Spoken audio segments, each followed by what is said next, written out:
It's recording. So I have a blending board that I've shared where I have random letters come up for students to practice blending. And someone has asked, how do you do that? Can you show us how? So this is a demonstration. I'm actually trying to do a similar idea of I'm putting up verbs and I want to put up the suffixes so the students can practice whether or not to drop the E. And I'll do the other rules as well. So I've set it up, and I set up my Google Sheet with my first row. I made it larger, and I gave it more room here. And then I'm envisioning having my student or students put in their name, and then as the words come up, they will retype the word as it should be, and then we'll give it points, and we'll figure out how to give points. And I'll either play with my student, or if it's in a group, I'll have my students play. Anyway, so I have a whole bunch of verbs that I've written here. And some of them are harder than others, and especially the ones that end with a CE or a GE. I've put those in red because I am going to include the able suffix, and if I want manageable, I want them to pay attention that you have to keep the E for manageable so that the G can still say J. Anyway, so I put the odder ones in red. But anyway, I've made my list of verbs and it's there. And I will show you how to make it random. So the first thing I'm going to do is in this space here, and I merged some cells because I wanted it larger so that there's room to make it a very large font. So I come up here, and in this cell, I say it's equal to plus,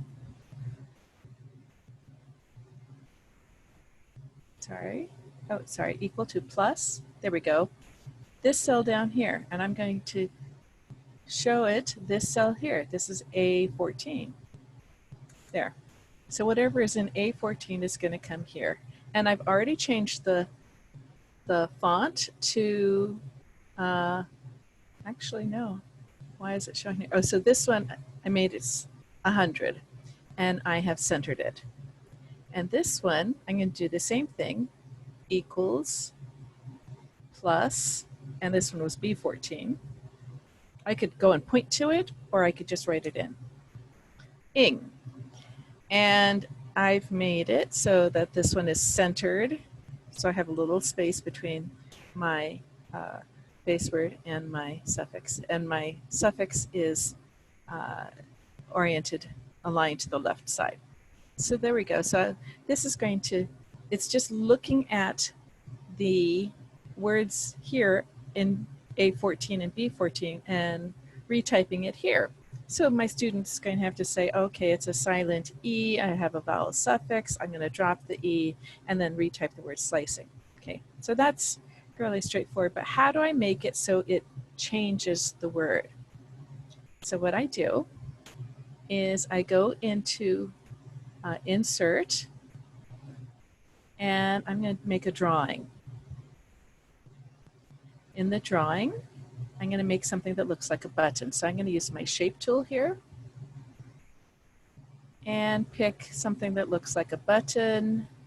I'll take this rounded rectangle and make a little button that looks like it'll be about the same size as a cell. Okay, that looks good. And I want that button, let's make it red. I'm going to make it red.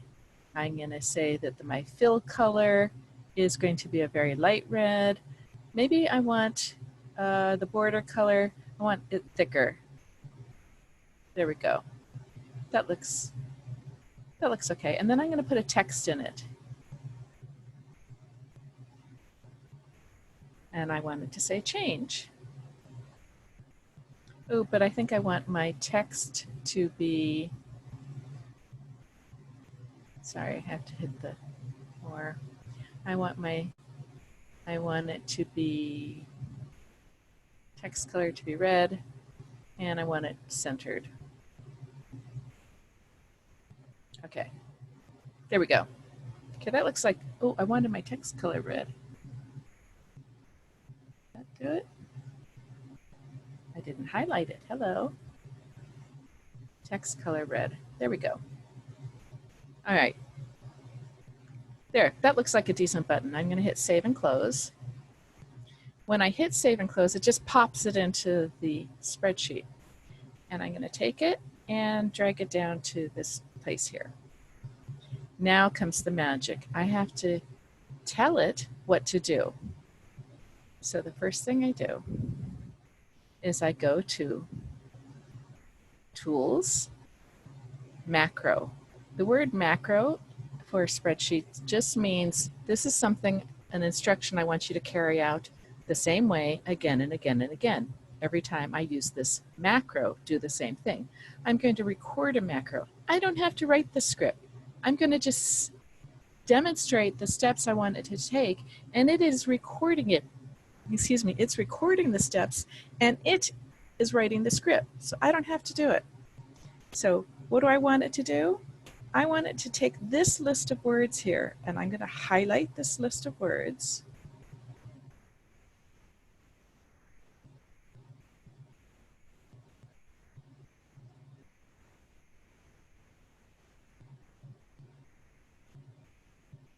Okay, there's my list of words. I highlight that list of words, right click, and it says randomize range. Boom. Can you see that it has changed the order? Now that's randomized the first list. Now I want to randomize my suffixes. So now I'm going, oops, too far. I'm going to select this list, highlight it, right click, randomize range. Okay, but I don't want to be left here, so then I also want to go back up to the top of my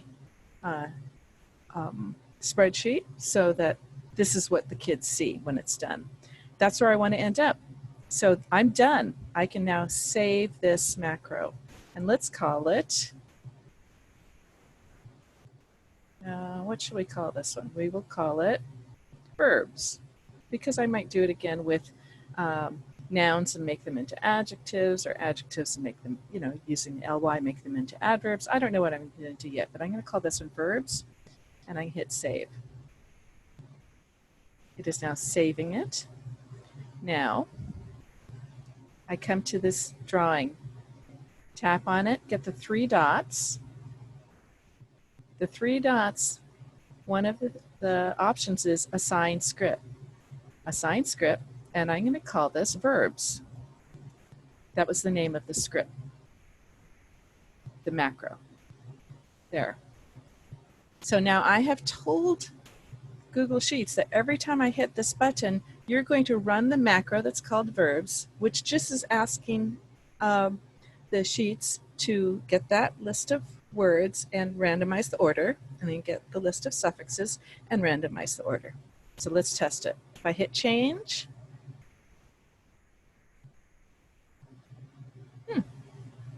blamable, waitable. Now it happened. Stages. He stages a play. Stager. Now it happened that we had repeats, but that is entirely random. So random means you might have repeats. So you can see that the first one is stage, and the next one is sing, next one is tame, and then I have ing, s. Now let's, if I hit change again, poked. And you can see that the list of words changed. And this changed, it was randomized. So I don't know their algorithm for randomizing, but randomizing does not mean it goes in order. It just means it randomizes it. You might have repeats. And I would ask the student to then spell the word correctly, tell me what you're going to do. Are you dropping the E or not? And then award some kind of points for doing it correctly. So it can be a game. There we go. And that is how to use the macro, what do they call it? Under tools, I already forgot. The macro, recording the macro, okay? And you can see it there. Hope that helps. I'm going to continue and work on this. Make sure the words come out in a way that they look okay, and I didn't have anything that looks too weird in there. For instance, I know I have some long words. I'm hoping, because I gave it a lot of room, that my long words all fit. Okay, and I might even make this a little smaller so I could resize it to the computer I'm using, and I might change these. And then as my student then types in the words, and we assign points, and if they've typed it incorrectly, we'll keep track. Okay, I hope that helps.